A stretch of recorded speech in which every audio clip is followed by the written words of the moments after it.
Shalom Aleihim, saudara-saudara yang dikasihi Tuhan dimanapun saudara berada. Rumah Tuhan adalah rumah kita. Mari dalam proses renovasi kita makin hidup rohani. Ayub 18 ayat pertama sampai dengan kelima. Maka jawab Bildad, "Hai Ayub, kapankah kau habis bicara? Diamlah dan dengarkanlah, kini kami mau berkata-kata. Mengapa kau anggap kami dungu dan kau samakan kami dengan lembu? Kemarahanmu hanya menyakiti dirimu. Haruskah untuk kepentinganmu bumi kehilangan penduduknya dan gunung-gunung dipindahkan dari tempatnya? Pelita orang jahat pasti dipadamkan, apinya tak akan pernah lagi dinyalakan." Saudara, hari ini kita akan merenungkan hati-hati di dalam menuduh orang lain. Hati-hati dalam menuduh sesama sebagai orang fasik, sebagai orang jahat, sebagai orang berdosa. Ya, apabila benar. Bagaimana apabila salah? Maka kitalah yang akan menanggung segala tuduhan itu. Saudara, keadilan Tuhan pasti menghukum orang fasik. Itulah yang diungkapkan Bildad menjawab sikap tegar Ayub bahwa dirinya tidak berdosa. Masalahnya, apa bukti Ayub berdosa? Apa bukti Ayub bersalah? Apa bukti Ayub tidak berkenan di hati Tuhan?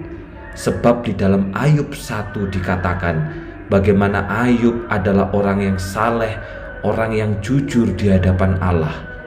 Bildad mulai mengecam sikap Ayub yang dianggapnya sombong, seakan-akan dirinya dan teman-temannya bersikap bodoh dalam menuduh Ayub berdosa. Lalu Bildad meneruskan perkataannya dengan menguraikan nasib orang fasik. Pertama, orang fasik yang tampaknya bernasib terang akan mengalami kegelapan yang menyebabkan ia terhambat dalam jalan kejahatannya. Kedua, orang fasik akan mengalami nasib buruk, terjebak oleh perangkap yang dipasangnya sendiri, seperti seorang pemburu terkena umpannya sendiri. Ketiga, segala nafsu sial akan mengejarnya kemanapun ia pergi, yakni kelaparan, penyakit, dan bahkan kematian. Keempat, orang fasik akan binasa dalam keadaan miskin, kesepian, dan menderita. Namun saudara, ketika Bildad menuduh Ayub sebagai orang fasik, menuduh Ayub sebagai orang jahat, terdapat dua kesalahan dalam paparan Bildad tentang orang fasik ini. Kesalahan pertama, Bildad hanya menguraikan nasib lahiriah dari orang fasik. Kenyataannya justru banyak orang fasik yang secara lahiriah hidupnya enak, hidupnya menyenangkan, hidupnya bahagia.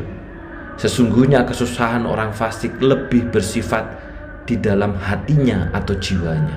Itu kesalahan pertama. Kesalahan kedua adalah Bildad salah alamat dengan mengidentikan Ayub sebagai orang fasik, dengan mengidentikan Ayub sebagai orang jahat, dengan mengidentikan Ayub sebagai orang buruk.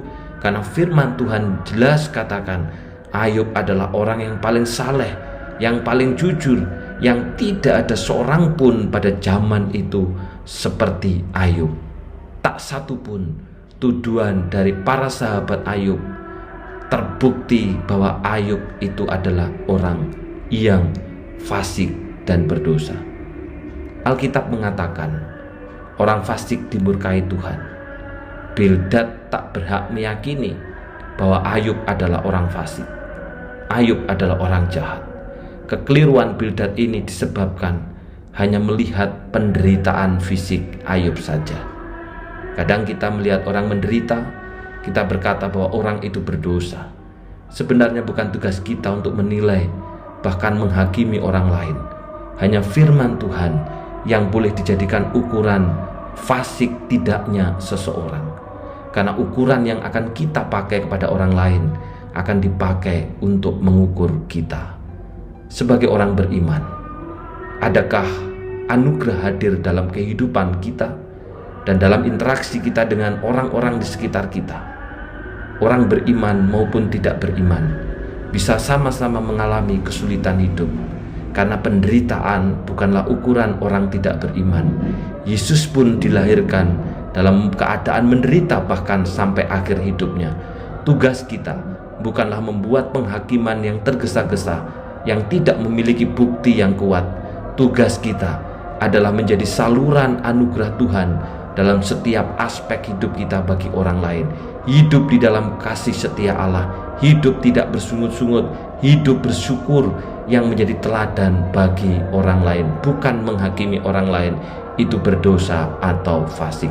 Mari kita berdoa. Bapa yang di surga, kami bersyukur Tuhan karena hari ini firman-Mu mengingatkan kami bahwa tugas kami bukan menghakimi orang lain fasik atau orang lain berdosa, karena kami pun sebenarnya juga adalah orang berdosa, tetapi mendapatkan anugerah dan kemurahan Tuhan.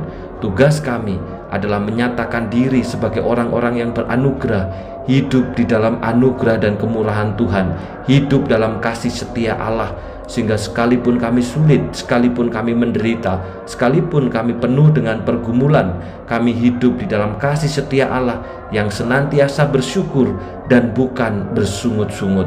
Berdoa Tuhan untuk proses pembangunan terus Tuhan Kau pimpin, Kau sertai.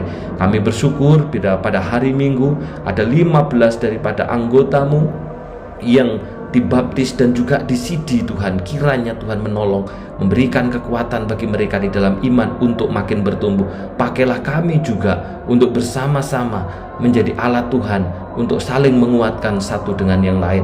Berkati panitia dan penatua yang hari ini juga akan menggalang dana untuk pembangunan. Biarlah kiranya Tuhan yang berjalan di situ, jalan-Mu sendiri yang akan memimpin dan menuntun kami. Terima kasih Bapa, dalam nama Tuhan Yesus kami sudah berdoa. Amin. Tuhan memberkati.